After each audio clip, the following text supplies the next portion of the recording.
اچھا یہ سوال آپ نے بہت اچھا کیا. اب مسئلہ یہ ہے کہ آج ایک پوری پریس کانفرنس ہمارے وزیر قانون نے کی اور انہوں نے بڑی ڈیٹیل میں ایک بات کی کہ ہمارے ایک صحافی ہیں جو عمران ریاض خان صاحب نے. اب میں ان کے پولیٹیکل ان کی انالیسس سے یا ان کی باتوں سے یا ان کے پروگرام سے مجھے اختلاف ہو سکتا ہے اور مجھے 100 اختلاف ہیں. ظاہری بات ہے ایز اے صحافی آپ کو ایک ایکسٹریم لائن لینا جو ہے وہ آپ کے لیے بہت اچھا نہیں ہوتا. آپ کو وہ بات کرنی چاہیے جو آپ کو ساری سائڈیں آل سائڈ آف دا پکچرز دکھانی چاہیے. لیکن پرابلم ہے یہاں پر پرابلم یہ ہے کہ جو ہمارے وزیر قانون ہیں یہ بڑی رسپانسبل پوزیشن پہ ہے. میرا خیال ہے پبلک پریس کانفرنس کرتے ہوئے انسان کو تھوڑی ریسرچ ضرور کرنی چاہیے. اور آج انہوں نے بڑی میں آپ کو مضحکہ ہی کہہ سکتا ہوں کہ انہوں نے بڑی مضحکہ بات کی کہ ایک پولیٹیکل اینالسٹ جو کہ ٹی وی کا پروگرام کرتا ہو اور اس کے بارے میں ایک بات کرنا کہ جی ان کا اتنا بڑا گھر کہاں سے آ گیا یا ان کی سورس آف انکم کیا ہے. لیکن سب سے پہلی بات تو یہ ہے کہ یہ اس بات پہ تو بعد میں آتے ہیں کہ ان کی سورس آف انکم کیا ہے اور ان کو کہاں سے جو ہے وہ ریونیو اتنا آتا ہے, وہ میں آپ کو ڈیٹیل میں شیئر کروں گا. لیکن اس سے برعکس آپ گورنمنٹ ہے, آپ کا کام پریس کانفرنس کرنا نہیں ہے. آپ کا کام ہے کہ اگر آپ کو لگتا ہے کہ کہیں بے ضابطگی ہوئی ہے, کہیں کوئی فراڈ ہوا ہے, کہیں کوئی اِل گاٹن منی آیا ہے, تو آپ کا کام ہے آپ ریفرنس بھیجیں, آپ ان کے اوپر ایف آئی آر کریں, ان کو پکڑیں اور ان کو اندر دیں. ابھی جو ان کے اوپر ایف آئی آر ہے وہ اس پہ نہیں ہے کہ ان کے اثاثہ جات کیا ہیں اور کیا ہیں. ابھی ایک پولیٹیکل کہہ سکتے ہیں یا آپ کہہ سکتے ہیں کہ پولیٹیکل, میں تو اس کو پولیٹیکل وکٹمائزیشن ہی کہوں گا کہ ایک صحافی جو آپ کی لائن پہ نہیں ہے آپ اس کو پکڑ کے اور آپ نے اس کے اوپر جو ہے پوری ایف آئی آرز دے دی ہیں. اور اب پچھلے 24 گھنٹے میں آپ نے دیکھا کہ ان کے ساتھ کیا ہوا. اس سے قطع نظر کہ وہ کیا بول رہے تھے, کیا کہہ رہے تھے, صحافی کا کام بولنا ہے, صحافی کا کام خبر دینا ہے, ٹھیک ہے. آپ اس کے اوپر پابندی نہیں لگا سکتے. فریڈم آف ایکسپریشن کسے کہتے ہیں؟ اسی کو تو کہتے ہیں کہ آپ اس کے بولنے پہ پابندی لگا دیں گے, آپ اس کو ڈرائیں گے, دمکائیں گے, تاکہ اس کے ڈرانے دمکانے سے اور بہت سارے لوگوں کو میسج پہنچ جائے کہ اگر آپ اسٹیٹ کے تھوڑا اختلاف کریں یا آپ اگر گورنمنٹ سے اختلاف کریں تو آپ کا یہ اشر ہوگا. میرا خیال ہے یہ ایک بہت اچھا جو ہے وہ میسج نہیں ہے, کیونکہ انہی صحافیوں نے ہی آپ کو ان پوزیشن پر لانا ہوتا ہے. ہم نے ہی حقائق بتانے ہوتے ہیں. اپوزیشن جو آج اپوزیشن ہے کل وہ حکومت میں بھی آ سکتی ہے, یا آپ جو ہے وہ اپوزیشن میں بھی جا سکتے ہیں. تو تب جب حکومت آپ کے خلاف کیسز بنائے گی یا کوئی کام کرے گی تو آپ کا ساتھ ہم نے ہی دینا ہے. تو میرا خیال ہے کہ یہ مجھے لگتا ہے کہ یہ تھوڑا سا ناجائز کیا گورنمنٹ نے. اب میں آتا ہوں اس پوائنٹ پہ جس پوائنٹ پہ میں ڈیٹیل میں بات کرنا چاہ رہا ہوں. ملک محمد خان صاحب نے کہا کہ 4 یا 8 کنال کا جو گھر ہے عمران ریاض خان صاحب کا, ان کو کہاں سے آیا, آخر ان کی سورس آف انکم کیا ہے. اور انہوں نے 2-3 فشریز کے اوپر بھی بات کی کہ ٹھیکے لیے اور بھی بات کی. اس کے اوپر بھی میں بات کرتا ہوں. سب سے پہلے میں آپ کو یہ بتا دوں کہ جو فشریز کا ان کے اوپر ڈال رہے ہیں وہ اصل میں ان کا نہیں, ان کے والد صاحب کا ہے. سو اگر آپ نواز شریف جو ہے وہ اپنے بچوں کا جواب دہ نہیں ہے اور ان کے بچے ان کے باپ کا جواب دہ نہیں ہے, تو میرا خیال ہے پھر یہ زیادتی ہے کہ اگر آپ اپنے لیے سب کچھ ٹھیک کہتے جائیں اور کسی دوسرے کے لیے وہ قانون نافذ نہ کریں تو میرا خیال ہے یہ غلطی ہے. پہلی بات تو یہ ہے کہ اس میں مجھے کوئی بے ضابطگی نظر بھی نہیں آتی, کیونکہ یہ باقاعدہ ایک بڈنگ ہوئی اور ایک آکشن ہوئی اور آکشن میں یہ ڈیم کی جگہ لی گئی اور وہ باقاعدہ اس کی ڈاکومنٹیشن اویلیبل ہے. آپ جائیں, آپ جا کر اس کی ڈاکومنٹیشن لیں. اگر آپ کو کوئی بے ضابطگی نظر آتی ہے اور اس میں اگر آپ کو لگتا ہے کہ انہوں نے, پہلی بات تو یہ ابھی تک تو انہوں نے فشیز اس سے کلیکٹ بھی نہیں کی. ابھی تک جتنا انہوں نے پیسے اس کے جمع کروائے ہوئے ہیں وہی ان کا ہی خرچہ لگا ہوا ہے. ابھی تک ان سے انکم کوئی انہوں نے جنریٹ نہیں کی. تو تھوڑا سا ریسرچ میرا خیال ہے گورنمنٹ کو کر لینی چاہیے اس بارے میں. اگر تو ان کا کوئی ایسا کوئی انہوں نے سیاسی اثر و رسوخ یوز کیا ہے اور یہ اگر کانٹریکٹ لیا ہے تو میرا خیال ہے کہ پھر اس کے خلاف ریفرنس بنانا چاہیے. اس طرح پبلک پہ آ کے اپنی پریس کانفرنس کر دینا اور وزیر قانون ہو جانا, اور وزیر قانون ہونے کے ساتھ ساتھ سب سے بڑی رسپانسبلٹی یہ ہے کہ پنجاب گورنمنٹ آپ کے پاس ہے. آپ گورنمنٹ کا کام کیا ہے؟ اگر آپ کو کہیں بے ضابطگی نظر آئی ہے تو آپ پبلک پہ ٹی وی پہ آ کے تھوڑا لوگوں کو بتائیں گے کہ یہ بے ضابطگی ہوئی ہے. سر آپ ریفرنس موو کریں, آپ بندے کو کٹہرے میں لائیں اور پھر آپ پریس کانفرنس کریں کہ یہ مسئلے ہیں, یہ اس کی وجہ سے ہیں. تو میرا خیال ہے یہ ایک بڑا اگین آئی ول سے کہ یہ ایک پبلک سٹنٹ ہے, ایک بڑی ہی بلو دا بیلٹ بات کی گئی ہے. ایک صحافی کے ساتھ آپ ویسے ہی زیادتی کر رہے ہیں, اور دوسری چیز اس کے اوپر آپ ایسے الزام لگا رہے ہیں جو میرا نہیں خیال مناسب ہے. اب میں آپ کو وہ بتاؤں کہ آخر ان کے پاس اتنا بڑا گھر آیا کیسے, ان کے پاس ایک گاڑی آئی کیسے, اور بہت ساری چیزیں. اچھا, انہوں نے بہت سارے میڈیا ہاؤسز میں کام کیا. میں کچھ مشہور کے نام آپ کو لے دیتا ہوں. GNN ہے, وہاں پہ بھی ریسنٹلی انہوں نے کام کیا. سما پہ بہت یہ ابھی جو لاسٹ ان کی اسائنمنٹ تھی وہ سما کی تھی, اور سما پہ بھی کچھ عرصہ وہ کام کیا, اور ایک بہت لمبا عرصہ انہوں نے ایکسپریس کے ساتھ گزارا, اور دنیا میں بھی ان کا ایک پروگرام چلتا رہا. تو اس کا مطلب یہ ہے کہ یہ جس صحافی کے بارے میں وہ بات کریں, یہ کوئی یوٹیوبر نہیں ہے کہ اس کا پیچھے کوئی بیک گراؤنڈ نہیں ہے, یا اس کا صحافت کے ساتھ کوئی تعلق نہیں ہے. بہت بڑی سٹرگل ہے ان کی, اور میرا خیال ہے یہ زیادتی ہے کہ اگر آپ یہ کہیں کہ جناب ان کی سورس آف انکم کہاں سے آئی, تو پھر یہ ٹی وی چینل مالکان سے پتہ کریں کہ ان کو کتنی تنخواہ ملی اور انہوں نے کتنا وڈرا کیا, اس کے اوپر ٹیکس کیا دیا. میڈیا مالکان جو تنخواہ دیتے ہیں وہ تو ٹیکس ڈیڈکٹ کر کے آتی ہے. تو اس کا مطلب یہ ہے کہ اگر ایک ٹیکس پیئر اگر کوئی پیسہ کما رہا ہے تو یہ زیادتی ہے کہ اگر آپ ٹیکس پیئر کے اوپر بھی آپ سوال کریں. ہاں, اگر وہ ٹیکس انہوں نے کہیں پہ ایگزیمپشن لی ہے, کہیں ان کی کوئی انٹینشن بہت اچھی نہیں تھی, انہوں نے کہیں پہ مس ڈیکلیریشن کیا, تو پھر ضرور آپ اس کے اوپر کر سکتے ہیں. اب میں آتا ہوں بڑے ہی امپورٹنٹ نقطے کی طرف. ملک محمد خان صاحب نے کہا کہ ان کے پاس یہ اتنا بڑا گھر آیا کیسے. اب میں آپ کو بتاؤں کہ عمران ریاض خان نے 2020 میں یوٹیوب جوائن کیا, اور یوٹیوب جب جوائن کیا تو انہوں نے اپنی پروگرام وہاں پہ کرنا شروع کیا. ساتھ ساتھ وہ میڈیا ہاؤسز میں بھی کام کرتے تھے, لیکن انہوں نے باقاعدہ طور پہ روز کی بنیاد پر ولاگز کرنا شروع کیے, اور ولاگز میں وہ اپنی باتیں کرتے تھے. اب میں آپ کے ساتھ کچھ بڑی امپورٹنٹ اینالیٹکس شو کر رہا ہوں, میری اسکرین کے ساتھ آپ دیکھ سکیں گے. میں ڈیٹیل میں یہاں شو کر دیتا ہوں آپ کو کہ ان کے چینل کی ورتھ کتنی ہے, اس نے کتنا پیسہ کمایا, اور آخر کہاں کہاں کی کیسے ان کے پاس اتنا پیسہ آ گیا کہ وہ گارڈز بھی رکھ سکتے ہیں اور بہت ساری چیزیں. تو میں آپ کو بتاتا چلوں کہ عمران ریاض خان 2020 میں انہوں نے چینل شروع کیا, 2022 اس ٹائم ہے, 2 سال پرانا ان کا چینل ہے. اور 2 سال پرانا چینل اس ٹائم جو ان کے سبسکرائبرز ہیں وہ 3.16 ملین, یعنی آسان زبان میں کہوں تو 31,60,000 سے اوپر سبسکرائبر ہیں. ایک بہت بڑی فین فالوئنگ ہے 31 لاکھ سبسکرائبر ہونا.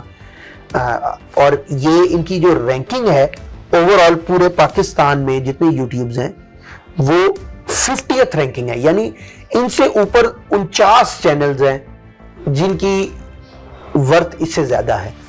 اور آپ کو پتا ہے بڑے بڑے فیمس یوٹیوبرز ہیں جو ہمارے پاکستان میں ہیں, اور بڑی اچھی انکم ان کی جو ہے وہ ہے. تو اس کا مطلب ہے کہ عمران ریاض خان کا یہ چینل کافی سٹرونگ ہے, اور اس کو جو ریٹنگ دی گئی ہے وہ ریٹنگ A نیگیٹو ہے. So A negative is a very good rating, although اس کے بعد یہ پازیٹیو بھی ریٹنگ ہے, جو ٹاپ 10 یا ٹاپ 20 جو آتے ہیں وہ بھی ہیں. اور اس اوور آل جو ورلڈ میں اس کی نیوز جتنی پوری دنیا میں جو نیوز کو کور کرتے ہیں 183rd نمبر ہے ان کا, 183rd. سو اٹ مینس کہ یہ بڑا سٹرونگ جو ہے ان کا یوٹیوب چینل ہے. اب میں کچھ ریونیوز کی بات کر لوں کہ یہ ان کا ریونیو کتنا ہے. تو ان کی جو منتھلی ریونیو ہے وہ ایوریج, میں ایوریج کی بات کروں گا کیونکہ لوئسٹ اور ہائیسٹ گیون ہوتے ہیں, یہ آپ اسکرین پہ دیکھ سکتے ہیں. میں ایوریج کی بات کروں گا. ایوریج ان کی 105,000 یعنی $1,05,000 یہ منتھلی کماتے ہیں. اب اگر آج کے ریٹ پہ بات کریں, ہم پچھلے ریٹ پہ چلے جاتے ہیں. ہم کہتے ہیں کہ جب 2020 میں انہوں نے شروع کیا تھا تو ڈالر لگ بھگ 120, 130, 140 کا ہوگا.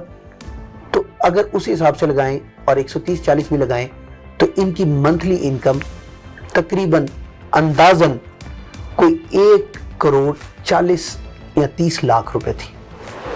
اور اگر آج کے دور میں لگائی جائے جو ابھی اس ٹائم کرنٹلی انکم ہے ان کی تو وہ 200 پلس ہے. ہم 200 لے لیتے ہیں ایوریج, تو 200 کے حساب سے 2,80,00,000 روپیہ وہ اس یوٹیوب چینل سے کماتے ہیں. میں ابھی میں نے آپ کے فیس بک کے ریونیو جو ہے وہ نہیں ڈالے اس کے اندر, اور اس کے علاوہ بھی کئی پلیٹ فارمز ہیں جہاں سے ریونیو آتا ہے. سو یہ میں صرف ابھی آپ یوٹیوب جو کو پے کرتا ہے میں اس کے بارے میں بتا رہا ہوں آپ کو. اچھا, اب اگر 2,80,00,000 میں 2,80,00,000 اوپر والا بھی اگر میں مائنس کر دوں اور 2 کروڑ لے آؤں تو سالانہ ان کا 24 کروڑ بنتا ہے. اور 24 کروڑ میں یہ 4 سے 8 کنال کا گھر بڑے آرام سے لے سکتے ہیں. آپ یہاں کسی بھی اچھی سوسائٹی میں جائیں اور آپ 4 کنال کا گھر دیکھیں تو آپ کو لگ بھگ کوئی 10 سے 12 کروڑ میں ملتا ہے, اور اگر اسی کو 8 کنال کا گھر لیں تو 20 کروڑ کا ہوگا. سو اس کا مطلب ہے کہ جس گھر میں وہ رہتے ہیں ان کے یوٹیوب کی 1 سال کی انکم سے وہ بن سکتا ہے. اور اب جو دوسرا سال ہے ان کا, اس سے ظاہری بات ہے ان کے پاس اور بھی ریونیوز آتے ہوں گے, فیس بک بھی ان کو دیتا ہوگا کیونکہ وہاں پر بھی ان کی بہت بڑی فین فالوئنگ ہے. تو یہ بڑی غلط بات کی آج جو ہے ہمارے وزیر قانون نے کہ انہوں نے ریسرچ نہیں کی. میرا خیال ہے یہاں پر تھوڑا سا ہمیں خود بھی سوچنا چاہیے کہ ہم کیسے نمائندوں کو اوپر لے کر آتے ہیں کہ جن کو ہمارے ارد گرد چیزوں کا پتہ ہی نہیں ہے کہ ہم نے اس ٹی وی پہ, نیشنل ٹی وی پہ لے کے آ کے کیا بولنا ہے, کس طرح بات کرنی ہے, اور کیا ہم اس میں کوئی سچائی بھی ہے یا اس میں جھوٹ ہے.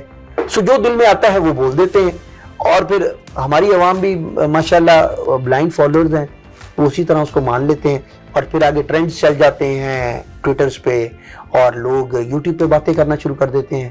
میرا خیال ہے حقائق سے برعکس بات کرنا یہ ہمارے درمیان میں بہت زیادہ کامن ہو گیا ہے, اور اس کامن بیماری کو صرف ایک ہی طریقے سے حل کیا جا سکتا ہے کہ ایک تو ہم اپنے اندر برداشت رکھیں کہ اگلے کے اوپینین کی جو ہے وہ رسپیکٹ کریں, کہ اگر کوئی بندہ ہمارا اوپینین نہیں مان رہا اس طرح سے مسلنا, اور باقی صحافیوں کو پیغام دینا کہ اگر آپ رائٹ ونگ پہ آئیں گے. میرا خیال ہے اس طرح آزادی صحافت اور آزادی رائے کو بہت بڑا دھچکا لگا ہے, اور یہ کوئی اچھا پریسیڈنٹ نہیں ہے کہ آپ جو ہے آپ دیکھیں اگر آپ رائٹ ونگ پہ کھڑے ہیں تو آپ ٹھیک ہیں.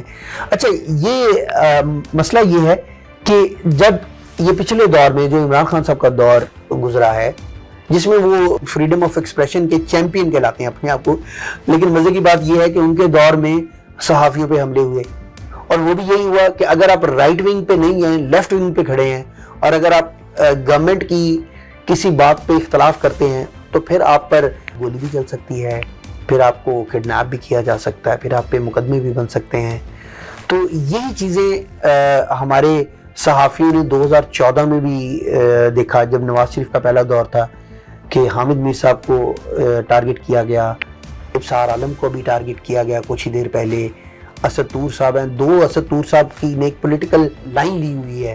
لیکن اس کا مطلب یہ نہیں ہے کہ آپ کسی کے اوپر اپنی رائے مسلط نہیں کر سکتے, وہ کیا رائے لیتا ہے یہ اس کا اپنا فیصلہ ہے.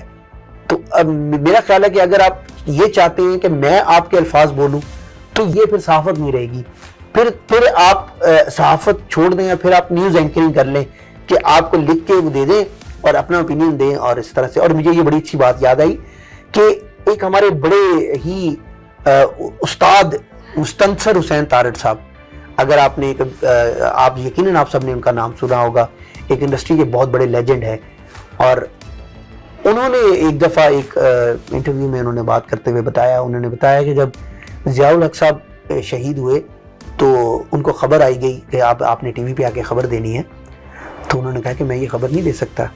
تو انہیں بتایا گیا کہ جی اب آپ ہی اویلیبل ہیں, آپ نے ہی خبر دینی ہے. تو پھر ان کے وہ بڑے گولڈن ورڈز ہیں, انہوں نے کہا کہ آپ مجھے لکھ کے دے دیں, میں پڑھ دیتا ہوں.